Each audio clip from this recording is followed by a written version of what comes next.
City news కి స్వాగతం. ఈనాటి వార్త విశేషాలు. ఏపీ బీసీ పెన్షనర్స్ ఉద్యోగ ఉపాధ్యాయ జేఏసీ ఆధ్వర్యంలో ఉద్యోగుల మహాసభ 2025 ముఖ్య అతిథిగా మాజీ DGP all India Bahujan Samaj party జాతీయ సమన్వయకర్త పూర్ణచంద్రరావు పాల్గొన్నారు.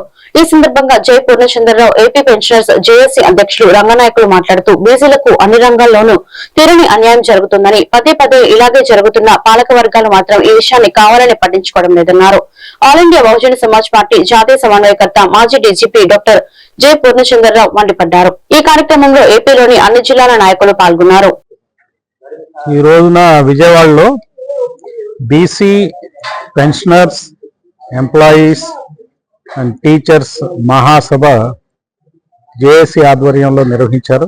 రంగనాయకులు గారు, శ్రీనివాస్ గారు, వారి బృందం చాలా బాగా జరిగింది. 13 జిల్లాల నుంచి మరి అటు పెన్షనర్స్, ఇటు ఎంప్లాయీస్, ఇటు టీచర్స్ అందరూ అటెండ్ అయ్యారు. ఒకటే మాట ఏంటంటే, బీసీలకు జరుగుతున్నటువంటి అన్యాయం మీద గళమెత్తి అందరూ మాట్లాడారు.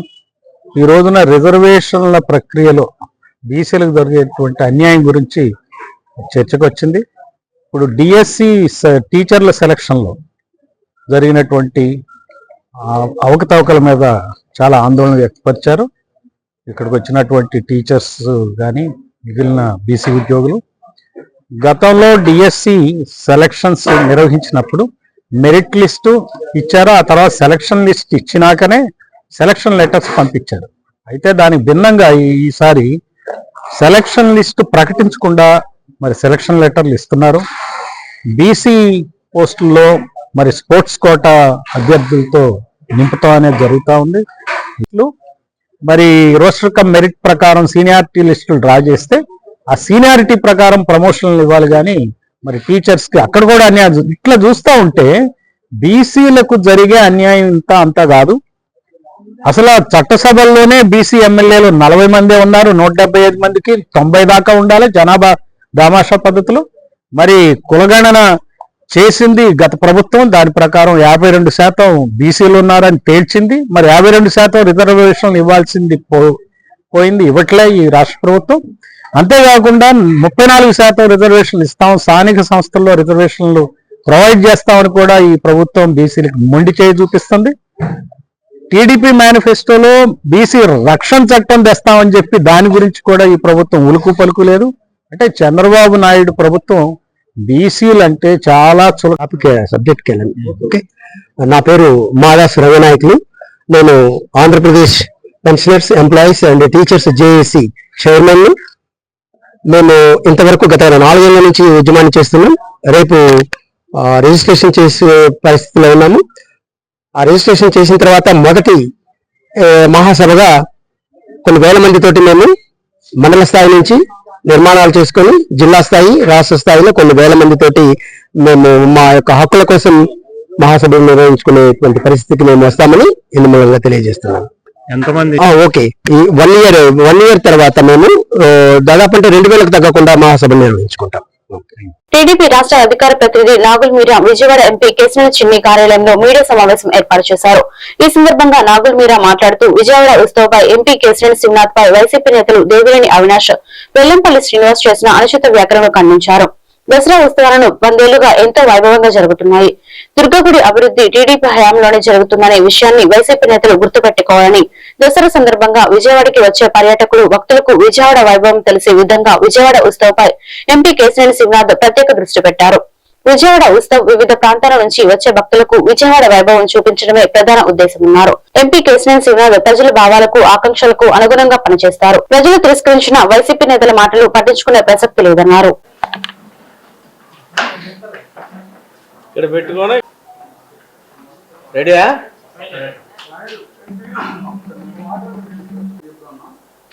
విజయవాడ ఉత్సవ గురించి దేవినేని అవినాష్, వెల్లంపల్లి సీను మాట్లాడిన మాటలు ఎలా ఉన్నాయంటే, దున్నపోతి ఈనిందంటే దూడని కట్టేయమన్నట్లు.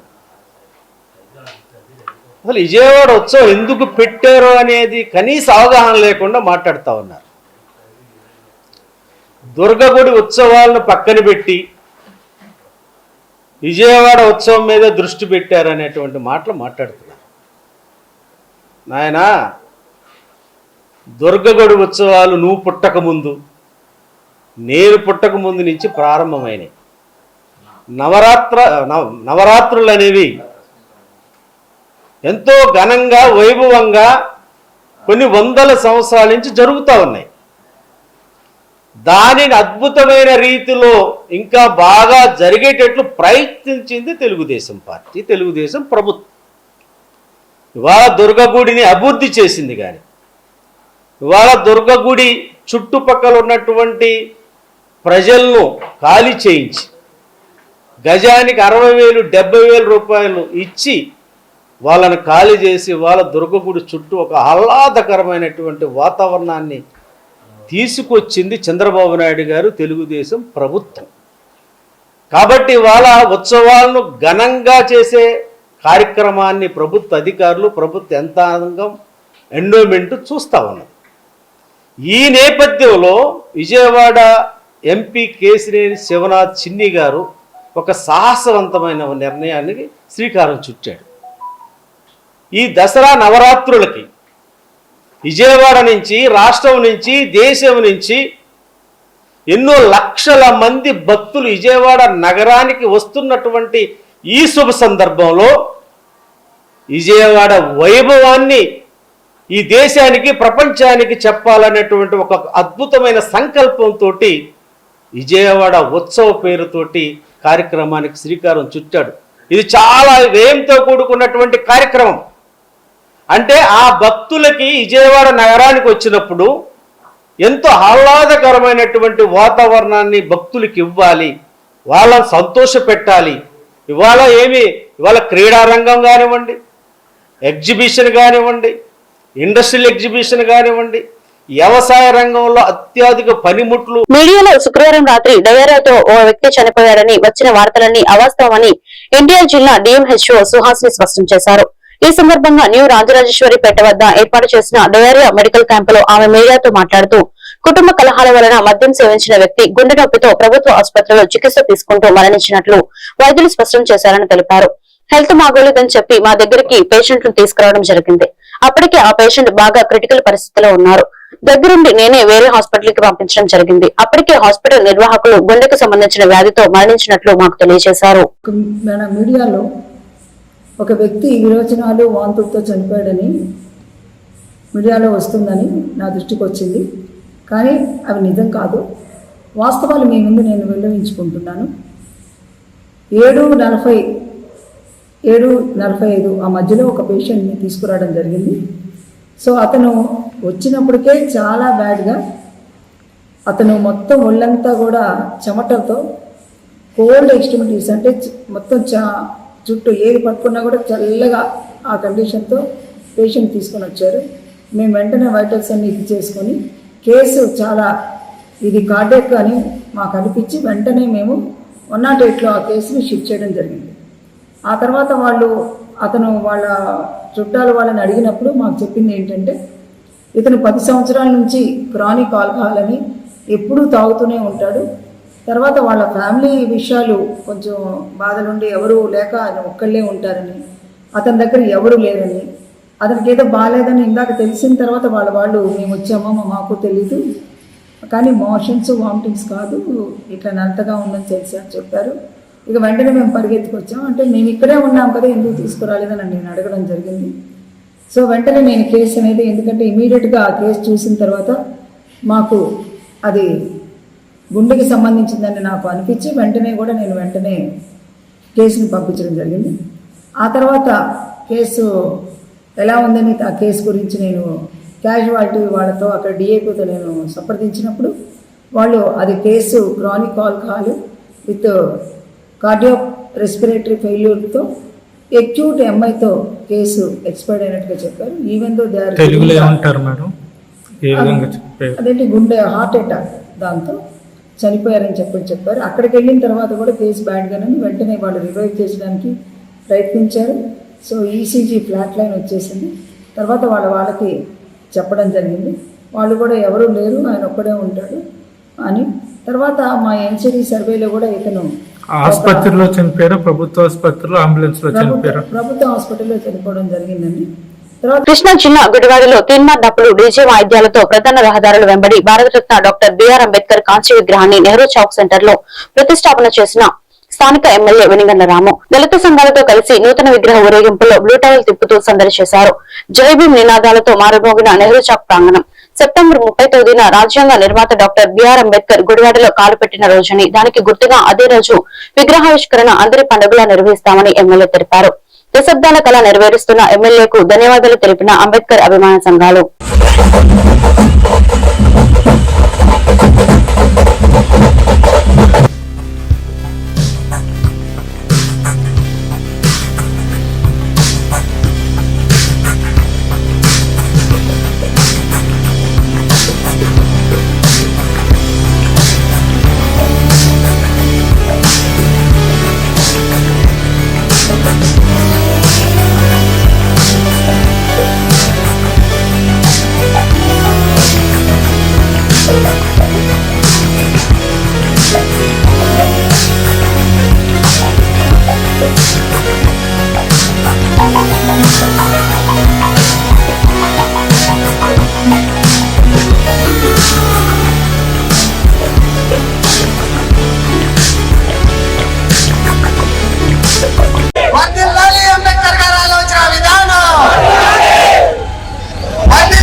మనం ఇంకా అద్భుతంగా చేసుకున్న ఈ ప్రోగ్రామ్ లో సెప్టెంబర్ 30వ తారీఖు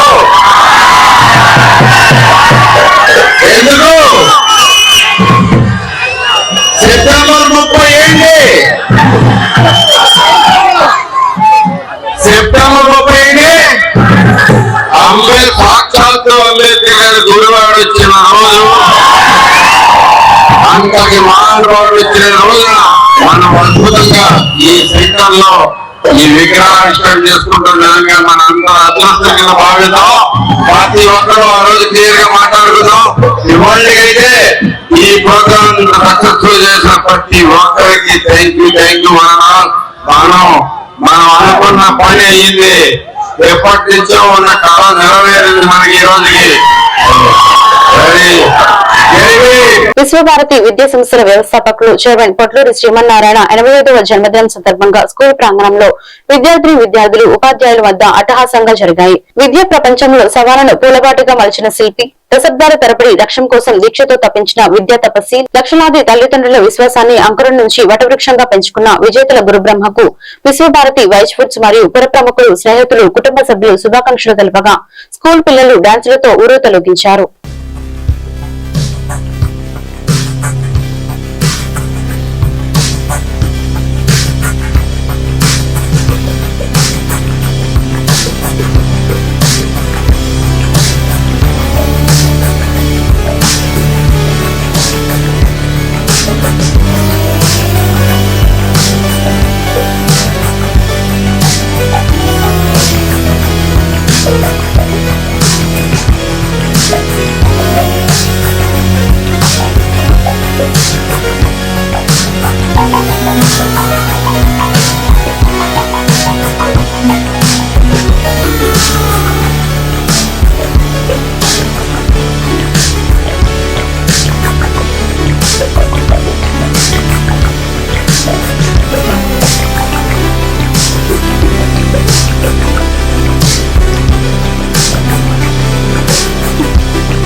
చెప్తే అందుకంటే ఆనందం ఉందని అనిపిస్తుంది. అయితే ఈ ఆనందం అంతా ఇలా 85వ సంవత్సరంలో కూడా నేను యాక్టివ్ గా మీ అందరి ముందు నిలబడడానికి కారణం మీరే. మీ చిన్నారులే 55 సంవత్సరాలుగా మీ మధ్య నేను ఉంటున్నాను. అలా ఎంతో ప్రేమగా ఎంతో ఆప్యాయంగా అభిమానించే ఉపాధ్యాయులు ఒక రోజైనా నేను స్కూల్కి రాకపోతే ఏదో కోల్పోయేట్టుగా ఫీల్ అవుతున్నాను. వచ్చి మీ అందరినీ చూస్తే ఒక రకమైనటువంటి ఎనర్జీ 55 సంవత్సరాలుగా ఈ రోజున 85వ సంవత్సరంలో ప్రవేశించి నేను ఇలా ఉన్నానంటే కారణం దానికి మీరే 100% మీ యొక్క ప్రేమ, అభిమానం, ఆప్యాయత, ఉపాధ్యాయుల యొక్క మంచితనం మనం భారతదేశ స్థాయిలోనే మనం సంస్థని ఒక విశిష్టమైన స్థాయికి తీసుకెళ్ళడానికి చక్కని అడ్మినిస్ట్రేషన్, మంచి ఉపాధ్యాయులు ప్రధానమైన కారణం. అందువల్ల మీ అందరికీ కూడా ప్రేమపూర్వకంగా శుభాకాంక్షలు తెలియజేస్తున్నాను. మీ అందరూ భవిష్యత్తులో చాలా ఉన్నతమైనటువంటి స్థాయిలోకి వెళ్ళాలని ప్రేమపూర్వకంగా కోరుకుంటున్నాను. అలాగే ఉపాధ్యాయుల యొక్క ఫ్యామిలీస్ అన్ని కూడా వాళ్ళు చాలా మంచిగా ఉండాలని, మీ అందరి ప్రేమాభిమానాలే నాకు నిజమైనటువంటి ఆశీర్వాదం. అందువల్ల ఈ పండుగ బ్రహ్మాండంగా జరగడానికి అందరూ చేసినటువంటి కృషి పేరు పేరున జరగడం కాదు. అందరూ మంచి ఎంతో కష్టపడి పార్టీ పదవులు ఏర్పాటు చేశారు. ముఖ్యంగా పిల్లలు చాలా అధ్యయన ప్రోగ్రాం చాలా అద్భుతంగా చేశారు. అందరికీ ప్రేరకమైనటువంటి శుభాకాంక్షలు. కృష్ణా జిల్లా గుడివాడ పట్టణంలో బుల్లెట్ సైలెన్సర్ తో హల్చల్ చేస్తున్న 7 బుల్లెట్లను అదుపులోకి తీసుకుని వాటి సైలెన్సర్ ను తీయించివేసిన డీఎస్పీ వీరజ్ వీల్. ఈ సందర్భంగా డీఎస్పీ మాట్లాడుతూ పట్టణంలో ట్రాఫిక్ అవేర్నెస్ ప్రోగ్రామ్ లో భాగంగా నిషేధిత ప్రాంతాల్లో ఆసుపత్రులు, ఓల్డేజ్ హోంల వద్ద శబ్ద కాలుష్యం చేస్తున్న 7 బుల్లెట్లను స్వాధీనం చేసుకుని వాటి సైలెన్సర్ ను తీయించివేశామని, వారిపై 279 డిఎంఎస్ సెక్షన్ల కింద కేసు నమోదు చేసి వాహనదారులపై పెనాల్టీ రుసుము విధించినట్లు తెలిపారు. బుల్లెట్ల సైరన్ శబ్దాలతో గుండె సంబంధిత వ్యాధులు ఉన్నవారు, వృద్ధులు ఎందరో భయాందోళనకు గురవుతున్నారని తెలిపారు. ఈసారి నుండి ఎవరైనా ఇబ్బంది పడితే 112 కి మరియు ట్రాఫిక్ ఎస్ఐకు ఫోన్ చేసి తెలిపిన ఎడల బుల్లెట్ వాహనదారులపై చర్యలు తీసుకోవడం జరుగుతుందని ఆయన తెలిపారు.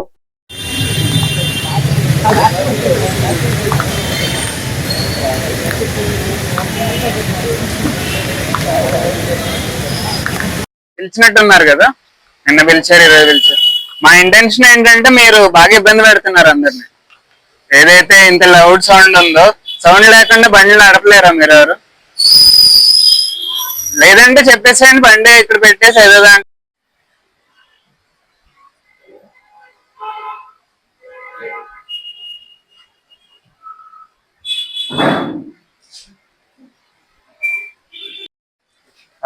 అందరికీ నమస్కారం అండి. As part of vehicle awareness programmes and ఏదైతే ట్రాఫిక్ ప్రోగ్రామ్స్ చేస్తున్నామో, నిన్న ఒక డ్రైవ్ కండక్ట్ చేసి సుమారు 7 సైలెన్సర్లు మాడిఫై చేసిన బండ్లు సీజ్ చేయడం జరిగింది. వాటికి నిర్ణీతమైన ఫైన్స్ కూడా ఇంపోజ్ చేయడం జరిగింది. అలాగే వాళ్ళ మీద 279 సెక్షన్ బిఎన్ఎస్ ప్రకారం కేసులు కూడా కట్టడం జరిగింది. వీటన్నిటిలో మేము తీసుకురావాలి అనుకున్న చేంజ్ ఏంటంటే, ప్రజల్లో ఇబ్బంది పడుతున్నారు ఎవరైతే సైలెన్సర్లు మాడిఫై చేసి నడుపుతున్నారో, హాస్పిటల్స్ దగ్గర కానీ, ఓల్డేజ్ హోమ్స్ దగ్గర కానీ, వాళ్ళకి హార్ట్ ప్రాబ్లమ్స్ ఉన్న వాళ్ళు లేదా అదర్ మెంటల్ ప్రాబ్లమ్స్ ఉన్న వాళ్ళు అందరూ ఇబ్బంది పడుతున్నారు. అది it is troublesome to the society. రెండోది, ఎక్కడైతే కొన్ని ప్లేసెస్ లో ఐసోలేటెడ్ ఏరియాస్ లో షార్ట్స్ కూడా పట్టడం జరుగుతుంది. దానివల్ల కూడా భయభ్రాంతికి గురవుతున్నారు. వీటన్నిటి మీద స్ట్రిక్ట్ యాక్షన్ తీసుకుంటాము. ఇప్పటి నుండి every week will be seizing a few more vehicles ఎప్పుడు. అలాగే మెకానిక్ షాపులకి, రాయల్ ఎన్ఫీల్డ్ షోరూమ్లకి, ఎందుకంటే అది ఎక్కువ ఉన్నాయి కాబట్టి నోటీసులు కూడా ఇవ్వడం జరుగుతుంది. ఇప్పుడు మేము ఇది కరెక్ట్ చేయాలనుకోవడం ముందే స్టార్ట్ చేసిన, బికాస్ సీసీటీవీలు కానీ లేకపోతే other automatic number plate recognition technology ఉండేవి కానీ లేకపోవడం వల్ల కొంచెం డిలే అయింది. బట్ ఇప్పటి నుండి వీళ్ళు కండక్ట్ వీక్లీ డ్రైవ్. ప్రజలందరికీ మా సైడ్ నుండి విజ్ఞప్తి ఏంటంటే, ఒకటి మీకు ఏమన్నా తెలిసి ఉంటే ప్లీజ్ లెట్ us know. మా 112 కాల్ చేసినా లేదా ట్రాఫిక్ ఎస్ఐ గారిని కన్సల్ట్ చేసినా గైడెన్స్ ఇస్తారు. వాళ్ళని తీసుకొచ్చి we will be able to reduce noise pollution. ఇదే విధంగా ఇంకా వేరే వేరే ట్రాఫిక్ ఇబ్బందులు కూడా ఉన్నాయి. అవి కూడా రూట్ మార్పులు కానీ లేకపోతే వీటన్నిటి వైడ్ డిసెమినేషన్ ఇస్తున్నాం మేము. ప్రెస్ వారికి కూడా ఈ మీడియం గా లెట్ టు థ్యాంక్. వాళ్ళు కూడా చాలా కోఆపరేట్ చేస్తున్నారు, రెస్పాన్సిబుల్ గా ఉండి వాళ్ళు కూడా మా దృష్టికి తీసుకొస్తున్నారు. థ్యాంక్ యూ అండి.